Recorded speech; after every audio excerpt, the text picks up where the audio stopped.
Hi guys, thanks for tuning in on the frequencies.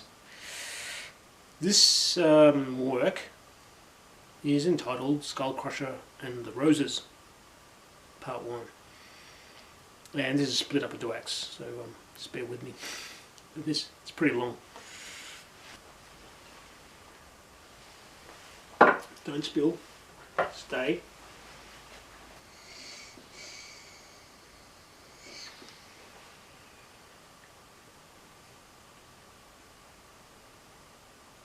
Skullcrusher and the Roses, Part 1, Introduction. When I look at the youth of today, you know what I see? I see a bunch of tinny bopper rock and rollers with one foot in the grave and the other in a banana peel, and I'm doing my damnedest to push them from behind. EGM 1990.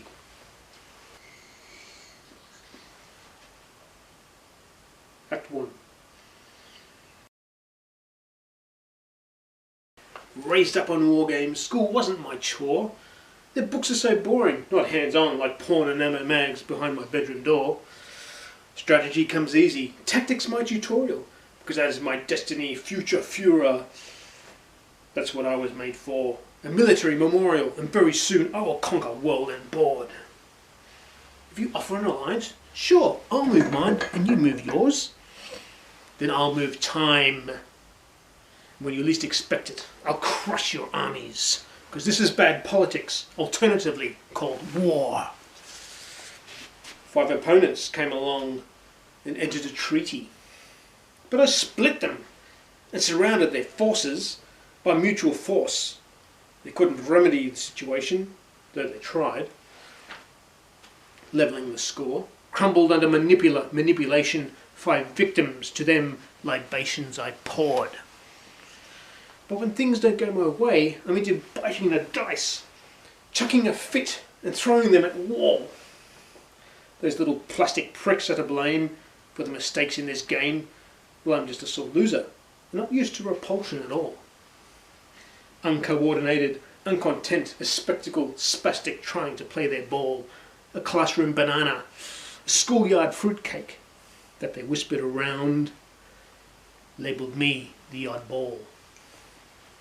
Everybody laughs. And for my good measure, get picked on. Then I give them the fuel so they can laugh again some more. That's okay, because in this purpose there was something to which I was born. An uncanny ability for undiplomacy and the knack to wage war.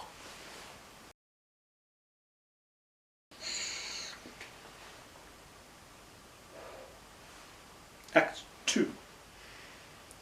Night training necessary to go undercover, drains and ovals and forests explore. Psychosystemic preparation inspired by dream showed me how to break in, where and which gaming store of D&D theme, thieve and pilfer the modules like on big movie screen, because my greed was unsated and I just had to have more. After school in the library, we'd sit down and plan 3 other decoys, while 4th makes off with game from the stand. Another calls into pool, counter-assistant away, and when they return there are 3 modules less on their shelves for our happy day. Parents ridiculed and argued with me, arguing the point. Turned my curious cat into footrot flat horse. A fighting machine, 30 seconds of patting is all that they had.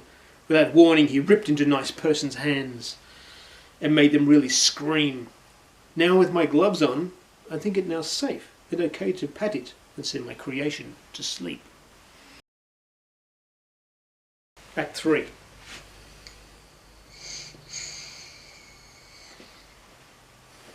But contention was my tour de force. At Gavel Club I wore SS hat, gauntlets, sunglasses, uniform, and medals shining like whores. Sometimes took polished stick and invoked their reaction. They all looked up. Who was this big bigoted dick? I knew how to stir them with my unending gall, my rhetoric, argumentative attitude, guaranteed free tickets and entertainment for all. One evening there wasn't victory, night training had to settle for draw. Dressed in camouflauge with staff, knocked on wrong windows and door. They caught me with dogs and police, off to station was hauled. But I had the right mate's place, I was totally sure. I understood the panic, as only 2 weeks before, some psycho wearing camo sprayed bullets and mowed everyone down to CBD shopping floor. Act 4.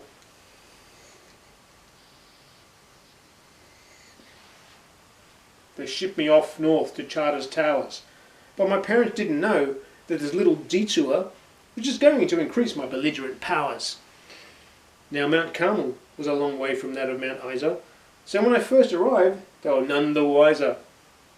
But I soon psyched them out, like some twisted evil class clown. Met quite a nice girl that soon turned me down, and returned the roses I found, so I points scored in blood, 1-0 on her desk. Because schoolgirl miss, you just don't mess this psycho around. Neo-Nazi metal Megadeth monster, spikes growing from shoulders and arms. Walking around Brizzy, for the leash on my storm, no one is going to cross or split hairs unless they want harm from this Frankenstein laboratory-formed, heavy-handed, anti-utopian, fueled-up panzer uniform.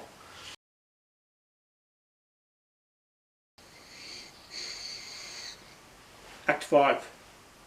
Kept my babies in closet, shotguns and LSLR. Nice twins born wanking off into the back seat of my car. Fed them on pellets so round and so fine, they sucked on my bullets to keep them both quiet. I oiled them and changed them and put them to sleep with my sick nursery rhymes. Now they're just waiting for my parents to start up and piss me off one more time. One night I prepared with my streetwise advice. Before I went out, my patron offered some patronising advice. When you go out into the town, son, watch your back, because there's a lot of quick bastards out there. Implying I'd go down. Then I replied, I don't give a dystopian horse's fuck. With Zeus on my side, I forge lightning strikes of luck. I could stand in traffic and dodge no cars in my stare, could buckle up all the buses and trucks. I'm of the same mould as Neutron Ronnie, by WASP is foretold, but bigger and better and much more bold. One day these bunch of girls pulled up at the lights and gave me the finger. For a reason I don't know why. So I returned a middle one back when the people told them, sweethearts, there ain't no shit in my eye.